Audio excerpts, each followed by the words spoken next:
نستعينه ونستغفره ونؤمن به ونتوكل عليه ونعوذ بالله من شرور أنفسنا ومن سيئات أعمالنا من يهده الله فلا مضل له ومن يضلل فلا هادي له وأشهد أن لا إله إلا الله وحده لا شريك له وأشهد أن محمدا عبده ورسوله أما بعد اللهم صل على محمد وعلى آل محمد كما صليت على إبراهيم وعلى آل إبراهيم إنك حميد مجيد اللهم بارك على محمد وعلى آل محمد كما باركت على إبراهيم وعلى آل إبراهيم إنك حميد مجيد ربي اشرح لي صدري ويسر لي أمري واحلل عقدة من لساني يفقهوا قولي. குர்ஆன் இஸ்லாமில் இஹ்சான் ஒரு சப்ஜெக்ட் இருக்குல்ல, அல்லாஹ்வை பார்ப்பதை போல் வணங்குவது அப்படின்னு சொல்லி. அப்போ அதை ஜிப்ரீல் அலைஹிஸ்ஸலாம் சொல்லி தராங்களா, அதோடைய டெஃபினேஷன், அதை கற்றுக் கொடுக்கக்கூடிய இல்ம் அல்லாஹ் சிலருக்கு கொடுப்பான். அது அல்லாஹ் கொடுப்பான்னு சொல்லி அவங்க தம்பட்டம் அடிச்சிக்க மாட்டாங்க, அவங்க அந்த வியாபாரமாக்க மாட்டாங்க, அவங்க எல்லார்ட்டையுமே அதை பப்ளிக்காலாம் வச்சுக்க மாட்டாங்க. அதுக்கு பின்னாடி அவங்க உழைப்பு செய்வாங்க, அது கிடைக்கும். அந்த மாதிரி ஹதீஸ் கூட வரும் பாரு, இந்த சஹாபாக்கள். ஒரு நபித்தோழர் இந்த மாதிரி ஒரு சொர்க்கவாசி ஒருத்தர் வருவார் அப்படின்னு சொல்லி கேட்பாங்க, ரசூல்லா சொல்லுவாங்க. அது மாதிரி பார்த்தீங்கன்னா ஒருத்தர் தொடர்ச்சியாக வருவார். அப்புறம் பிலால் ரலியல்லாஹு எடுத்துக்கோ, அவர் இந்த ஒரு அமல் செய்வார்ல, ஒழு செஞ்சவொன்னே 2 ரக்காத்து, அது மார்க்கம் காட்டி தராது, ஆனாலும் அமல் செய்வாங்க. ஸோ அதெல்லாம் பார்த்தீங்கன்னா அந்த மாதிரியான வகையை சார்ந்தது, ஏஹ்சான் வகையை சார்ந்த அமல்கள். அதெல்லாம் அவங்களுக்கே அது தோணும், இப்படி செஞ்சால் அது நல்லாயிருக்கும் அப்படின்ட்டு. ஆனால் அதுக்கு மார்க்கத்தில் அனுமதியும் இருக்குது. அதுக்கு பேர் பிதத்து கிடையாது. நம்ம சகோதரர்கள் பார்த்திங்கன்னா இந்த ஆதாரம் இல்லாமல் எதையும் செய்யக்கூடாதுங்கிறதெல்லாம் மாற்று கருத்து இல்லை. அதுக்கு பேர் பிதத்துக்கு டெஃபினேஷனே தப்பாக புரிஞ்சு வச்சுருக்காங்க. ஆதாரம் இல்லாமல் ஒரு செயல் செய்கிறதுக்கு பேர் பிதத்து கிடையாது.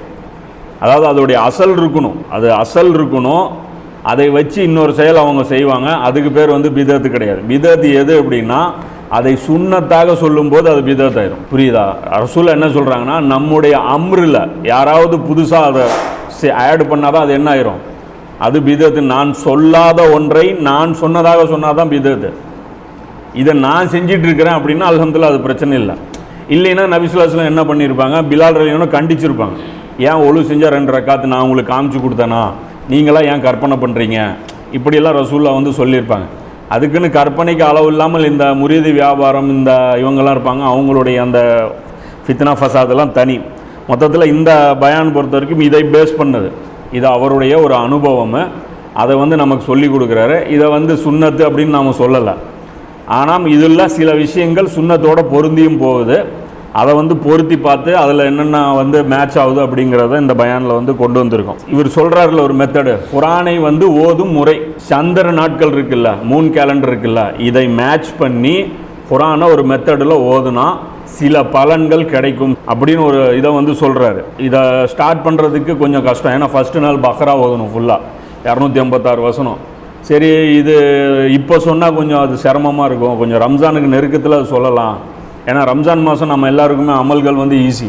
ஸோ அந்த நேரத்தில் அது பயானாக சொல்லலாம் அப்படின்னு சொல்லி இதை அப்படியே நிறுத்தி வச்சுருந்தேன். இல்லைன்னா அது 7 மாதத்துக்கு முன்னாடியே பேச வேண்டியது. அதில் என்ன ஆகிப்போச்சு, இப்போ குவாரண்டைனு ப்ளஸ் ரம்ஜானு டபுள் ஆகிப்போச்சு. பெரிய ஈத்திகாஃபாக உட்கார வச்சிட்டாங்க நம்ம ஆளுங்க.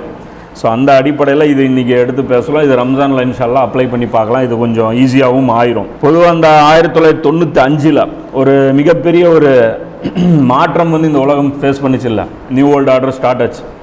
ஜார்ஜ் புஷ் ரஷ்யாவை வீழ்த்திட்டு நியூ வேர்ல்டு ஆர்டர் தொடங்கிட்டோம் அப்படின்னா, அதுக்கப்புறம் தான் பார்த்திங்கன்னா இந்த கவர்மெண்ட்டுடைய பாலிசிஸ் எல்லாமே மாறி நிறைய மெஷினரிகள் இந்தியாவில் இறக்குமதி செய்யப்பட்டது.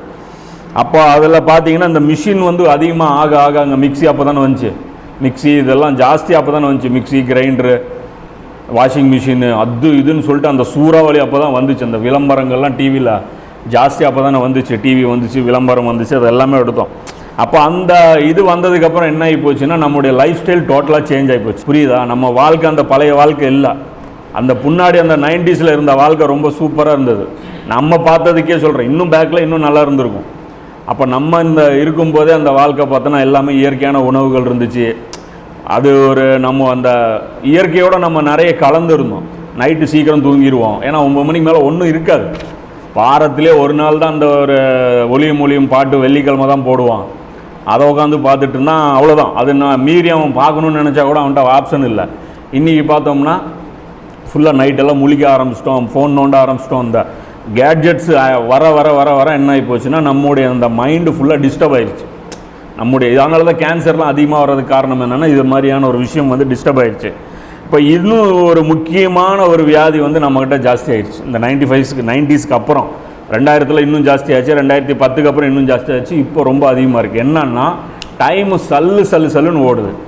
இது எல்லோரும் ஃபீல் பண்ணியிருக்கீங்களா யாராவது? எனக்கு நல்லா ஃபீல் ஆகுது. டைமு ஸ்பீடாக போகுது. இப்போ தான் எல்லாமே நடந்த மாதிரி இருக்குது. பார்த்தா சில மாதம் சில வருடங்கள் சல்லுன்னு ஓடின மாதிரி இருக்குது. இப்போ இது எல்லாமே ஆகுது. இது வந்து சாதாரண விஷயம் இல்லை. நபி ஸல்லல்லாஹு அலைஹி வஸல்லம் அவர்கள் ஒரு முன்னறிவிப்பும் செஞ்சுருக்காங்க. என்ன முன்னறிவிப்புன்னு பார்த்தீங்கன்னா, அனஸ் ரலியல்லாஹு அறிவிக்கக்கூடிய ஒரு ஹதீஸு, சையான ஹதீஸு.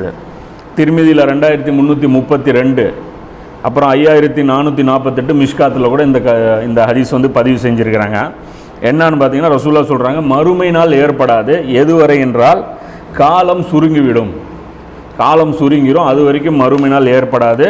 அப்போ என்ன ஆகும்னா, ஒரு வருடம் வந்து ஒரு மாதம் போன்று ஆகிவிடும், ஒரு மாதம் வந்து ஒரு வாரம் போன்று ஆகிவிடும், ஒரு வாரம் ஒரு நாள் போன்று ஆகிவிடும், ஒரு நாள் ஒரு மணி நேரம் போன்று ஆகிவிடும், ஒரு மணி நேரம் என்பது தீப்பறி பறப்பது போல் ஆகிவிடும்ன்றாங்க. இதே வாசகம் தான் தஜ்ஜாலுடைய அந்த இதுக்கும் வரும். ஒரு நாள் ஒரு மாதம் போன்று, வருடம் போன்று, அது வருது இல்லை மற்ற நாட்கள் சாதாரண நாட்கள். இப்போ இதையும் நோட் பண்ணி வச்சுங்க. ஏன்னா இது மாதிரி ரசூலா வேறையும் பேசியிருக்காங்க. இப்போ காலம் சுருங்கிருச்சுன்னா என்ன அர்த்தம்? 365 நாள் சிங்க் ஆயிடுச்சா? 15 நாளாக மாறி போச்சா? 30 நாளாக மாறி போச்சா? 30 7ஆக போச்சா? இல்லை 7 1ஆக போச்சா? அப்படிலாம் எதுவுமே போகல. நமக்கு நடக்கிற அந்த ஃபீலிங் புரியுதா? அப்போ ரசூல்லா வந்து இதை ஒரு ஓமானமாக பேசுகிறாங்க. இங்கே நாள் எதுவுமே மாறல, அதே 24 மணி நேரம் தான் வாட்ச் காட்டுது. அந்த வாட்ச் மிஷின் கரெக்டாக தான் ஓடுது, அதில் எதுவுமே தப்பு இல்லை. சூரியனுடைய ஸ்பீடெலாம் மாறல, ஒரே ஸ்பீடில் தான் அல்லாஹ் அது நிர்ணயித்த அந்த காலக்கணக்கின்படி தான் எல்லாமே இயங்கிட்டு இருக்கு. ஆனால் ரசூல்லா இப்படி ஆயிருங்கிறாங்க. அது என்ன ஆயிருச்சு, எதனால் அப்படி ஆச்சு, அதுக்கு ஒரு ட்ரீட்மெண்ட்டுன்னு ஒன்று இருக்கும்ல, அந்த ட்ரீட்மெண்ட்டு இதில் அவர் சொல்கிறார். புரியுதல்ல? இப்போ இன்றைக்கி பார்க்குறவுடைய சப்ஜெக்ட்டு இதுக்கு ட்ரீட்மெண்ட்டாக சொல்கிறார். இது வந்து செஞ்சோம் அப்படின்னா இது வந்து ஆயிரும். இப்போ நமக்கெல்லாம் நல்லா அது ஃபீல் ஆகுது. ஏன்னா இப்போ ஒன்றும் இல்லை, அன்றைக்கி வண்டி வாங்கலாம் அப்படின்னு சொல்லி பார்க்கும்போது 2005 2006 அப்படின்னா லேட்டஸ்ட்டாக தோணுது என் மைண்டுக்கு. அப்புறம் தான் பார்த்தா எஃப்சி நீங்கள் பண்ணிக்கணுங்கிறான். என்னடா 2005 லேட்டஸ்ட் வண்டி எஃப்சிங்கிறான்னு பார்த்தா 15 வருஷம் ஆச்சு. இல்லை 2005 எஃப்சி பண்ணணுமா? என்ன ஆகி போச்சுன்னா அந்த மாதிரி ஆயிடுச்சு. அதே மாதிரி இன்றைக்கி பார்த்தோம்னா நல்லா தெரியுது, டைம் வந்து ஃபாஸ்ட்டாக போகிறது. பயானுக்கே வந்து நோட்ஸ் எடுக்கும்போதே எடுத்துப்பார், பார்ப்பேன் 5 நாள் இருக்குது எடுத்துக்கலாம் அப்படின்னு இருப்பேன். பார்த்தோன்னா டக்குன்னு போயிடும். நான் நேற்றே வந்து திங்கக்கிழமை நினச்சிட்டு இருந்தேன். அது இந்த குவாரண்டைன்லனா அநியாயமாக இருக்குது. வாட்ஸ்அப்பில் ஒரு ஜோக் கூட வந்துச்சு. என்ன அப்படின்னா, வேலைக்கு மறுபடியும் எங்களை திடீர்னு ரிலீஸ் பண்ணி விடாதீங்க, எங்களுக்கு ஒரு 15 நாள் டைம் கொடுங்க, ஏன்னா எது ஞாயிற்றுக்கிழமை நாங்கள் கண்டுபிடிக்க வேண்டியது இருக்குது. அப்படி ஞாயிற்றுக்கிழமை எதுன்னு நாங்கள் கண்டுபிடிச்சிட்டு அதுக்கப்புறம் ஸ்டடி ஆகிட்டு நாங்கள் சொல்கிறோம் வேலைக்குன்னு. திடீர்னு எங்களை வேலைக்கெல்லாம் கூப்பிடாதீங்க, நாங்கள் நிறைய மாறிட்டோம் அப்படின்னு சொல்லிட்டு. அதுக்காக தான் பண்ணது. அது இந்த குவாரண்டைன் பண்ணது மறுபடியும் நம்மளை வேறு மாதிரி கொண்டு போகிறதுக்கு தான். இப்போ பார்த்தீங்கன்னா, இப்போது இதெல்லாம் ஏன் இப்படி நடக்குதுன்னு பார்த்தீங்கன்னா, நேரத்துடைய பர்க்கத்தை எடுத்துடணும்னு அர்த்தம். எல்லாத்துலேயுமே பர்க்கத்து இருக்குல்ல, அந்த நேரத்தில் இருந்து அந்த பர்க்கத்து போயிடுச்சு. அதனால தான் நமக்கு இது எல்லாமே இதாகி போச்சு. ஏன்னா அந்த லைஃப் ஸ்டைல் சேஞ்ச் ஆனதுனால, நைட்டில் அதிகமாக நம்ம முழிச்சதுனால. நைட்டில் முழிக்கலாம், ஆனால் தீனுடைய காரியங்களுக்காக முழிக்கணும். வேறு விஷயங்கள் நம்ம எக்ஸ்ட்ரா முழிக்கும் போது அதே தொடர்ச்சி ஆகி போச்சு. டெய்லியும் நைட்டு 1 மணி வரைக்கும் ஃபேஸ்புக்கு யூடியூப்பு எல்லாத்துலேயும் போய் நம்ம இது பண்ணதுனால என்ன ஆகி போச்சு, நம்ம அப்படியே இழுத்துட்டு போயிட்டோம். அது ஒரு இதிலே போயிட்டுருக்கு. இப்போ இந்த பயானில் அதுலேருந்து விடுவிக்கிறதுக்கு இந்த கேட்ஜெட்ஸு பார்த்து ஏதாவது தூக்கி போட்டால் நல்லாயிருக்கும் அப்படின்னு தோணுது இல்லை, அதுக்கு ஒரு வழிமுறையாகவும் இந்த அவர் சொல்லி கொடுத்த டெக்னிக்கு அது வந்து இருக்குது. இதெல்லாமே பார்த்தீங்கன்னா எப்படி சரி பண்ணலாம் அப்படின்னா, சந்திரனுடைய நாட்களோட குரானை வந்து நாம் ஜாயின் பண்ணி நாம் அதை ஓதி ஒரு ப்ராக்டிஸ் பண்ணோம் அப்படின்னா இன்ஷா அல்லாஹ் இதை சரி பண்ணுறதுக்கு வாய்ப்பு இருக்குது. இது இப்படி சரியும் ஆச்சம் இருக்குது. யாருக்கு? இம்ரான் ஹுசைன் அவர் சொல்கிறாரு, எனக்கு வந்து நேரம் வேகமாக போகிறதில்லைன்ட்டு. ஒரு 4 வருஷம் ஆச்சம்மா, இது 2-3 வருஷம் பக்கமாக ஆச்சு. அவர் தொடர்ச்சியாக அதை நான் பண்ணிக்கிட்டே இருக்கும்போது இப்போ எனக்கு ரீசெட் ஆகி போச்சு. இப்போ என்னுடைய நேரம்லாம் சரியாக வேகமாக போகிறதில்ல. நார்மலாக என்கிட்ட ஃபுல் டைம் இருக்குது, நான் நிறைய வேலை செய்கிறேன், எனக்கு ஒன்றும் அந்த மாதிரி ஃபீலிங் இல்லை அப்படின்னார். ஸோ அதுதான் நம்ம வந்து ஃபுல் ப்ரீஃபாக பார்க்க போகிறோம். அவர் இவ்வளோ இதாக சொல்லலை, அவர் சொன்ன விஷயங்கள் வேறு. நாம் வந்து ஒரு சில விஷயங்கள்லாம் நம்மளை கூடுதலாக, ஏன்னா நம்மளால் இதில் இப்படி குரானில் வழி இருக்கா, அதில் இப்படி இருக்கா, இதில் இப்படி இருக்காம்பாங்க. ஸோ அதனால் கொஞ்சம் கூடுதல் விளக்கங்களோடு அது பார்ப்போம்.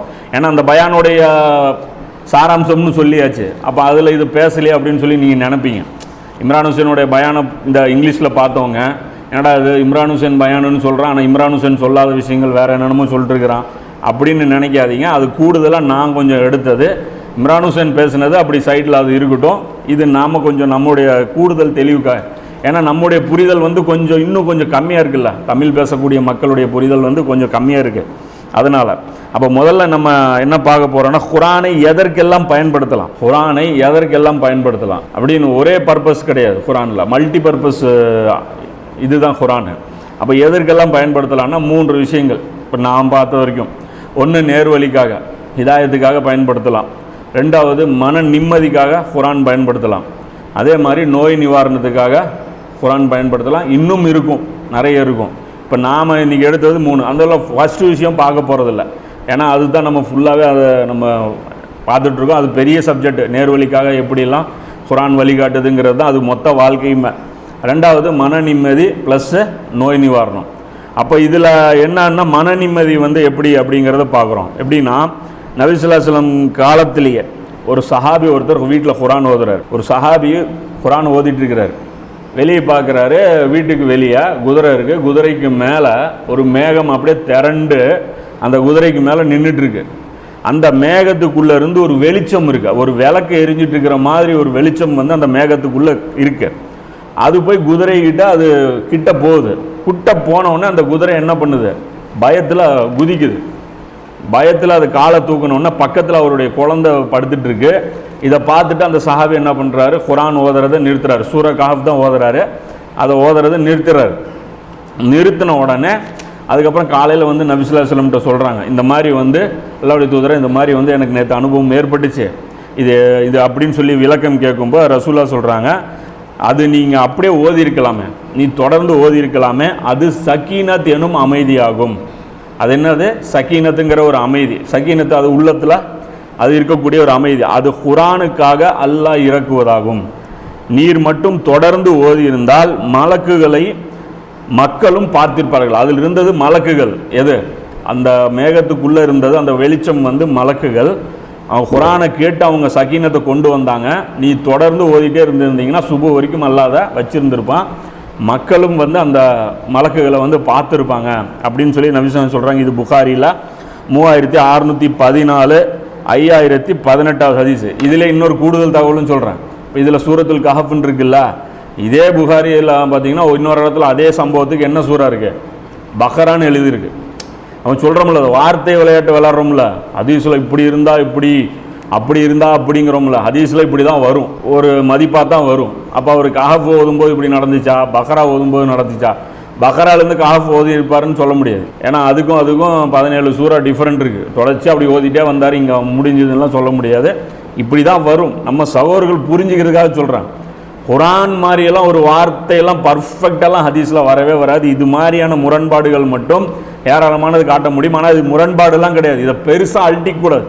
முஹத்திஸீன்கள் யாருமே அதை அழட்டிக்கவும் மாட்டாங்க. அதுக்காக வந்து அந்தந்த இடத்துல நம்ம சொல்கிறோம். இதுக்கு முன்னாடி கூட நிறைய உதாரணம் காமிச்சிருப்பேன். காபத்துல்லாவுக்கு உள்ளே போய் நபி ஸல்லல்லாஹு அலைஹி வஸல்லம் அவர்கள் தொழுதாங்களா இல்லையா, அது சம்பந்தமாகவும் சஹியான ஹதீஸ்களை 2 கருத்தில் நேர் எதிரான கருத்தில் வரும்.